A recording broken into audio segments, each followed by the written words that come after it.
Hi, how you guys doing? This is Jonathan. Today we're going to feature this amp from Fender. This is the Tone Master Fender Deluxe Blonde.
If you're new to this channel, might just try to subscribe to this channel and press the bell for notification of future videos that follow, and be part of Patreon to support this channel. I would appreciate it.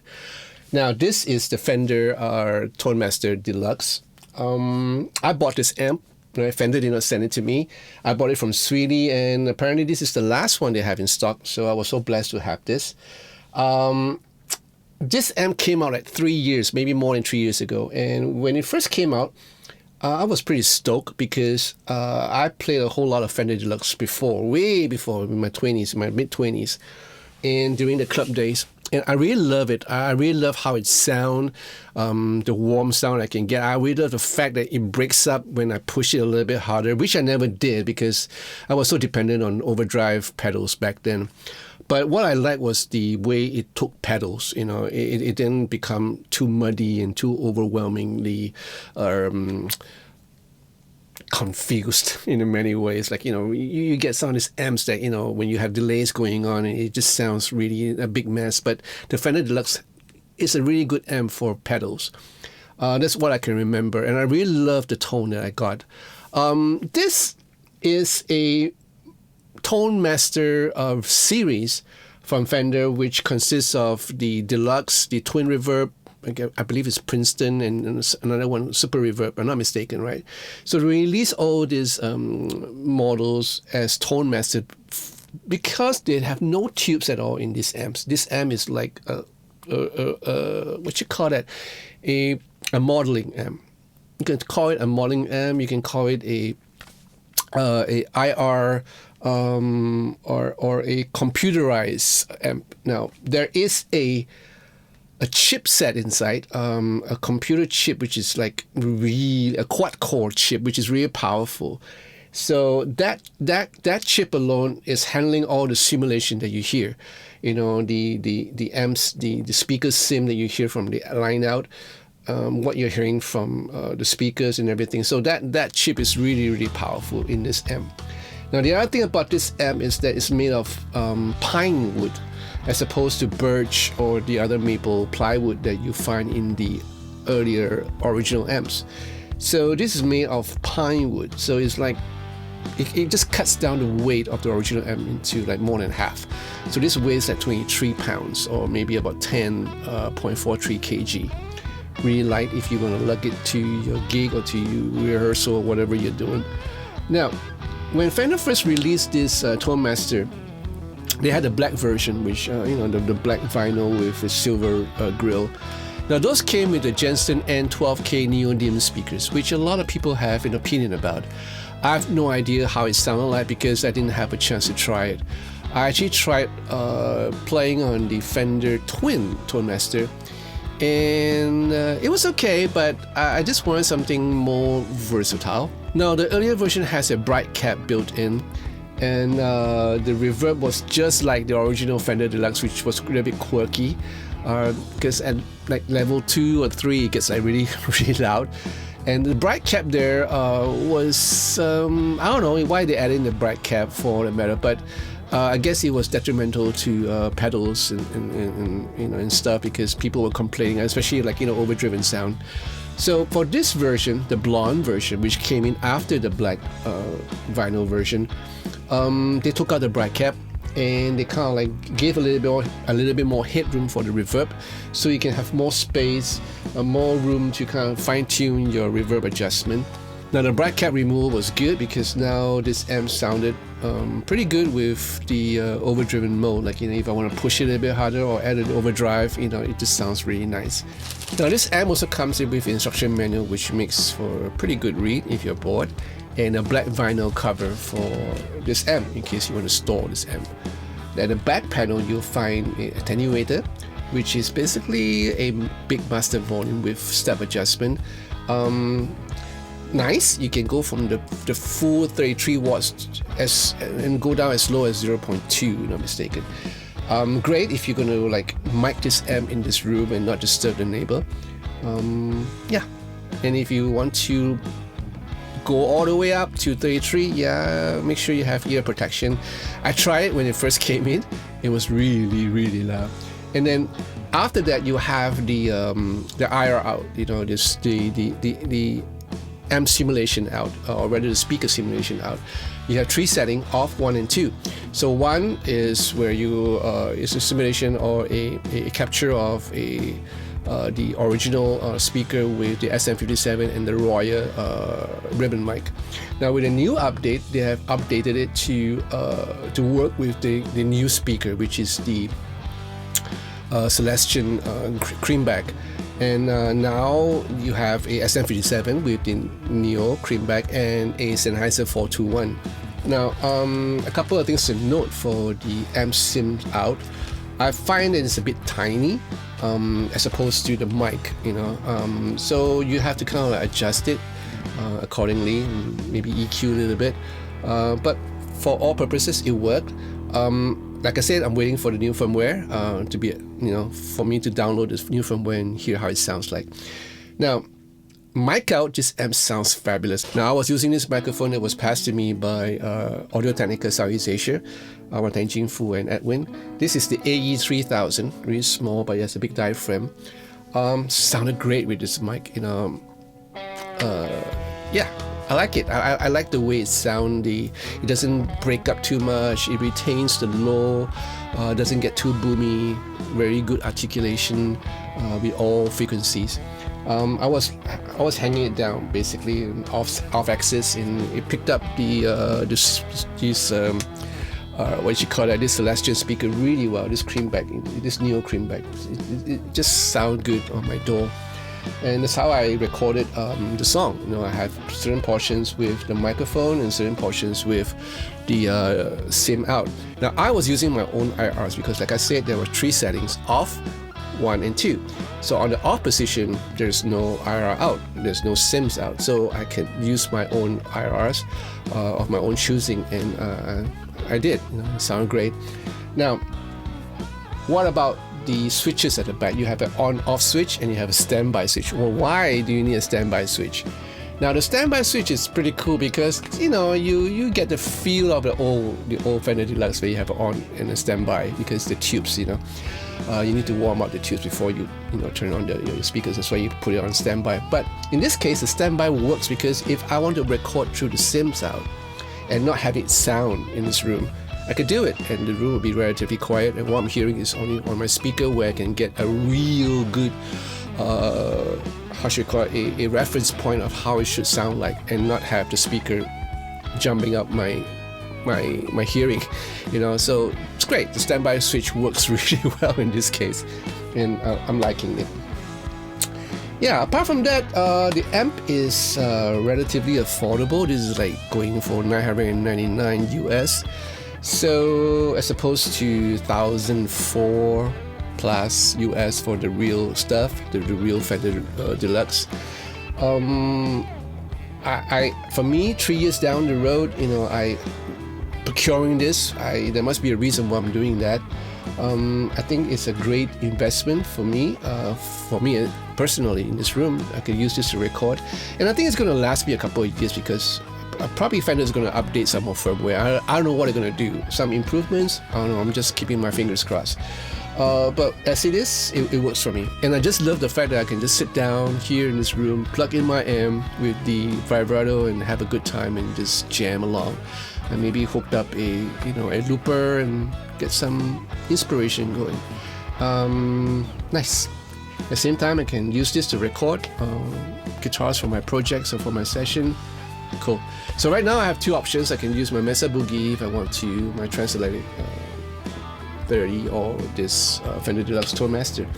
So the more option is, the better it is. So let me know what you think about this amplifier and leave your comments in the comment section down below. I know some of you guys are really into tube amps and to the old amps, so let me know what you think. If you like this video, give me a thumbs up, subscribe to this channel, press the bell for notification of future videos, and follow and be part of Patrons to support this channel. I would appreciate it. I thank all my patrons for the wonderful love and their friendship. Thank you so much, guys. So in the meantime, take care of yourself, and I'll see you real soon. Ciao.